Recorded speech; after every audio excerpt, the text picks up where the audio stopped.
Bonjour à tous, bienvenue sur Sensation. Pour le MAG aujourd'hui, je suis avec Thibaut Valérian Desté, délégué général d'AWA Éducation. Bonjour. Bonjour.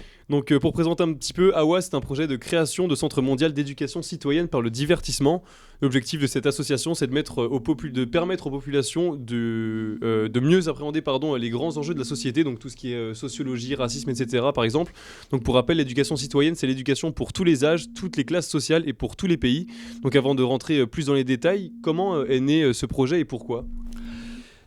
Il y a quelques années, c'est Arnaud Canizares, qui est le président actuel, qui a eu la bonne idée de réunir un certain nombre de personnes autour de ces thématiques que vous venez d'aborder, et puis de comprendre qu'après un certain nombre d'années passées lui-même à enseigner, entre autres, il y avait certainement beaucoup d'images, beaucoup d'informations dont nous sommes tous abreuvés, ça ne vous aura pas étonné, et que manifestement, il y a aussi non seulement des détournements sur les images, mais des détournements qui sont à la fois volontaires et involontaires, et que ça ne nous sert pas tellement pour ce qui est des plus jeunes d'entre nous, notamment qui essayent de se former, de comprendre, d'appréhender la société, mais également pour les un peu plus anciens, un peu plus mûrs, je dirais, car cela détourne un peu les fondamentaux de notre existence et de ce sur quoi nous sommes basés pour essayer de comprendre un peu mieux les enjeux environnementaux, les écosystèmes, l'économie sociale solidaire, ce que ce 21e siècle prépare de plus en plus.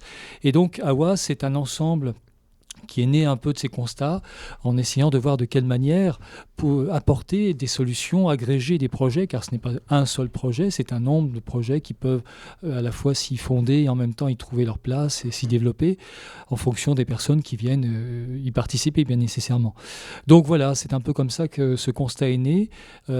Cet acronyme qui représente en anglais plein de choses, également Awareness, Award System, voilà, vous venez de répéter tout à l'heure, awareness, sociabilité, sustainability, etc. C'est moi mon anglais assez précaire.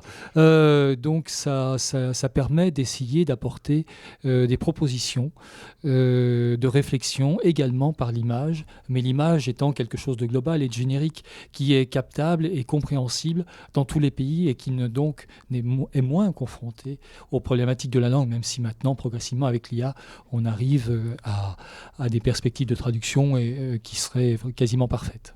Alors, je l'ai dit précédemment, vous voulez éduquer par le divertissement de façon ludique. Vous avez donc mis en place le projet AWA Game. En quoi ça consiste ? Tout simplement, ce sont des opérations qui sont menées avec soit les pouvoirs publics, des partenaires privés, institutionnels, c'est assez vaste, et qui permettent de réunir, comme il y a eu il y a quelques années à peine, Place de la République, un certain nombre de jeunes, entre autres, et des moins jeunes, parce que c'est pas sectaire, et c'est pas orienté vers un clan plus qu'un autre nécessairement, et qui sont des challenges, des questions, des thématiques qui sont posées, auxquelles les personnes présentes participent. Elles sont donc challengées, elles apportent des réponses, toutes sortes de questions qui sont en fonction des paramètres des invités, des partenaires qui sont présents, qui veulent apporter peut-être ou présenter un peu ce qu'ils font ou ce qu'ils préparent ou ce qu'ils présentent, et même des municipalités comme la ville de Paris qui a été partenaire, et qui permettent, une fois que ces personnes participantes ont répondu à ces challenges, donc de gagner des awards, qui sont des points en quelque sorte, si on veut le figurer de cette manière, qui permettent par la suite donc d'avoir des bonus ou des crédits qui sont apportés en termes d'échange par les partenaires en question, avec des cadeaux, avec des goodies, comme on dit nécessairement également, etc., etc. Donc ça permet à la fois de créer de l'émulation, de créer de l'intérêt, de l'attractivité, et puis aussi par le biais du jeu ou de la communication ou de la communauté, de fédérer et d'apporter des questions ou des réponses à des informations auxquelles on n'était pas forcément sensible, que ce soit l'éco-environnement, les sociétés économiques nouvelles, etc. Enfin, les thématiques sont innombrables. Donc l'éducation citoyenne, j'ai dit tout à l'heure, ça concerne beaucoup de domaines, donc en particulier la sociologie, la psychologie, la santé publique et l'emploi, fait un tas d'autres choses. Mais mis à part AWA Game, vous mettez en place du coup des images éducatives, donc c'est tout le concept d'AWA. Pourquoi vous leur éduquez justement par l'image ? Expliquez-nous un peu plus en détail ce projet. Comme je viens de vous dire précédemment, l'image, c'est sans doute ce qui passe le mieux. Nous sommes abreuvés d'images. Malgré ce que dit l'ancien patron de Radio France, et je suis d'accord sur un point avec lui, c'est que le son, puisque nous y sommes aujourd'hui, est loin d'être mort. Les podcasts sont en plein développement, vous le savez aussi bien que moi, si ce n'est beaucoup mieux.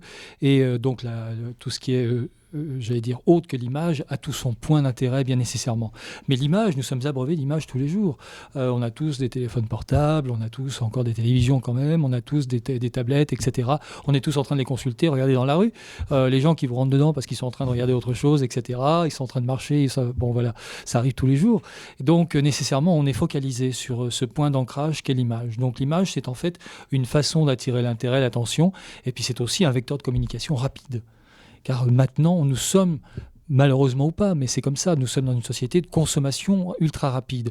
Donc il faut aussi attirer l'intérêt, l'attention, et essayer d'apporter des éveils et des questionnements avec des images qui permettent de donner un peu de curiosité, un peu de contenu, un peu de savoir, un peu d'échange. Alors parmi les thèmes qu'on vient d'évoquer, j'aimerais qu'on revienne sur la sociologie et plus particulièrement sur le racisme, l'immigration, etc. Donc ce sont des sujets qui sont assez médiatisés, mais est-ce que vous ne pensez pas que les populations ont certaines lacunes vis-à-vis de ces sujets-là ? Si ce n'était pas le cas, on n'en parlerait plus. Donc, bien nécessairement.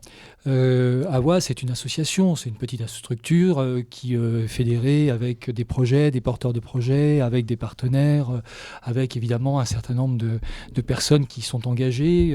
On peut citer Arnaud Canizares, bien sûr, le président, mais il y a Axel Esner, il y a Charlotte Muselet, etc.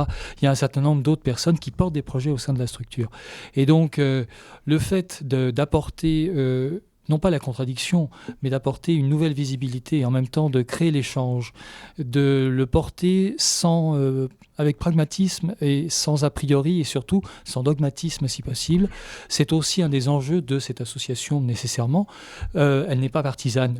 Obligatoirement, je dirais nécessairement et heureusement. Et donc ça permet d'avoir une voix qui soit la plus fiable, c'est peut-être pas le mot que je devrais employer, mais en tout cas la plus naturelle et la plus réaliste possible.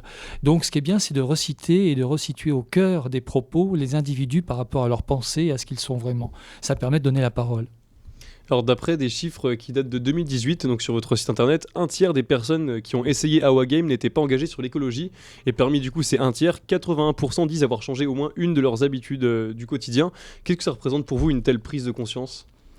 Ça montre que l'idée n'est pas si mauvaise déjà, qu'elle a du sens, ça montre que ça peut se développer, ça montre qu'il y a nécessairement des étapes de progression, ça montre aussi qu'il y a un certain intérêt, toutes générations confondues, et puis ça démontre, si je puis dire, que l'espace de liberté, d'expression a encore de beaux jours devant lui, hormis tous les systèmes par lesquels nous sommes envahis nécessairement, qu'ils soient politisés ou pas, etc. Bien nécessairement, c'est utile, mais il faut aussi des systèmes d'expression et des moyens ou des méthodes qui permettent d'y aller sans crainte et d'avoir un échange qui ne soit pas non plus qu'un intérêt partisan.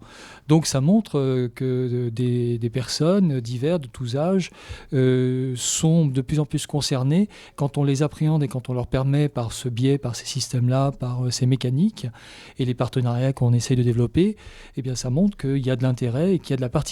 Et c'est ça qui est important dans l'association, c'est la réunification, c'est la participation. Au sujet d'AWA Game, justement, Jacques Bouteau, le maire du 2e arrondissement de Paris, avait dit, je cite, « Sensibiliser par le jeu le public aux enjeux écologiques et entraîner des changements de comportement est une belle ambition qui mérite d'être amplifiée. » Est-ce que ça aussi, c'est une fierté de voir un tel engouement de la part d'un politique et d'un maire ? Oui, et je crois que Jacques Bouteau avait raison, voilà, et je le remercie et je l'en félicite, mais enfin, c'est quelqu'un de sensé. Et d'autres élus à Paris ont nécessairement, et pas qu'à Paris bien sûr, hein, et bien au-delà, ont nécessairement eu ces réactions et en même temps cette découverte, ce pourquoi nous avons des projets qui se relancent après cette période un peu compliquée et qui vont permettre, j'espère, d'être très, très opératifs et d'avoir de nouvelles convictions à porter, en tout cas de nouvelles propositions, avec, j'ose espérer, des partenaires, notamment lorsque nous avons créé avec l'Assemblée virtuelle, avec les grands voisins, des conférences, il y a un peu plus d'un an, autour justement de ces enjeux, avec des participants divers et variés et des intervenants aussi, et qui ont permis de réunir plusieurs centaines de personnes. Donc on espère recommencer donc, ces conférences Faire Système. Et ça permet aussi de créer de l'émulation à un très jeune âge, et donc de commencer, car plus tôt on commence, plus tôt on est un peu concerné, et plus tôt on s'implique. J'ai rien inventé, hein, c'est une évidence. Mais encore faut-il qu'il y ait des structures qui vous permettent, parce que tout seul c'est toujours un peu compliqué, donc quand on se fédère et qu'on est plusieurs, et qu'on est un certain groupe, ça permet de s'impliquer, de créer de l'attractivité, et puis en même temps de porter les projets, et pourquoi pas de développer des futures carrières, allez savoir. Merci beaucoup Thibaut Valérandessé d'avoir été avec nous. Plaisir. Je rappelle que vous êtes délégué général de Hawa Éducation. À bientôt. À bientôt. Bonne Et journée. vous pouvez évidemment retrouver cette émission en podcast audio et vidéo sur notre site et notre application Radio Sensation.